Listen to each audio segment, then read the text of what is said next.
Saan kami lilipat, engineer? Sa malayong lugar? Ano gagawin namin doon? Doon tayo! Hanggang ngayon, hindi pa nade-develop ang lugar. Pagkatapos ng ilang panahon, biglang-bigla, para kami mga basansisiw na itataboy at muli palalayatin. Paano mga kabataan dito? Ang aming mga anak, dito sila nag-aaral. Kakawatak-watak sila. Nakikiusap ako sa inyo. Huwag niyo na munang ituloy. May court order na dapat na kayo umalis dito. Wala kaming pakialam sa court order na yan. Kayo man, engineer, nakakalam. May apelasyon kami sa husgado. Bakit hindi natin hintayin ang desisyon? Inuulit ko, engineer. Kapag nagpatuloy kayo, magkakamatayan dito. Ganun pala, ha? Mauna ka!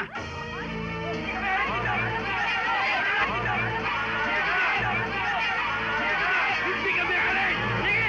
Pasok!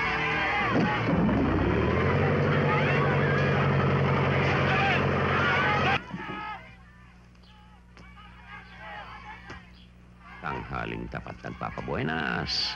Kaya pala dumadami ang tao sa Pilipinas. Mga kasama! Magsilabas kayo! Ginigiba mga bahay natin!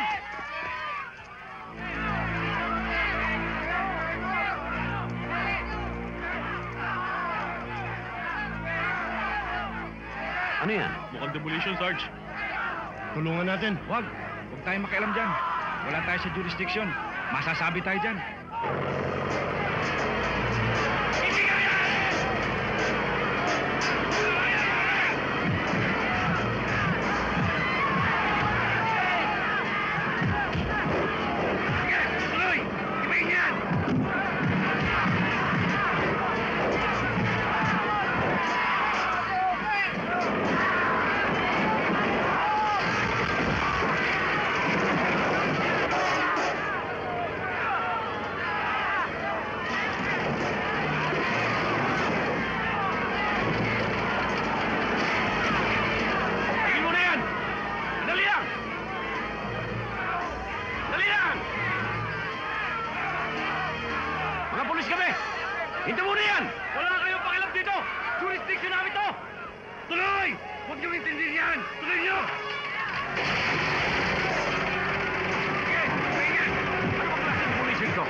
Paratingin mo kay Major Shotgun.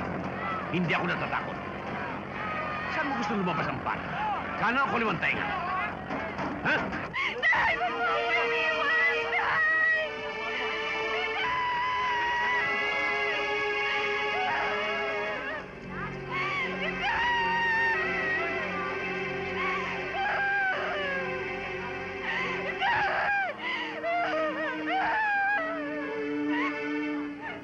Hindi kaya pakanalang ito ng pulis at militar para lang mabalik sa kanilang nawawalang simpatsya ng masa.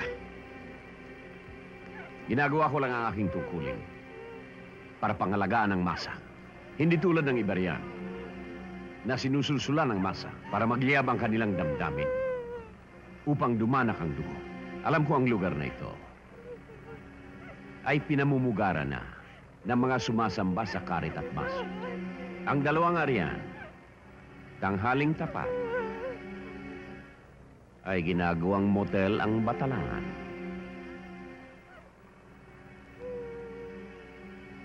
Tayo na.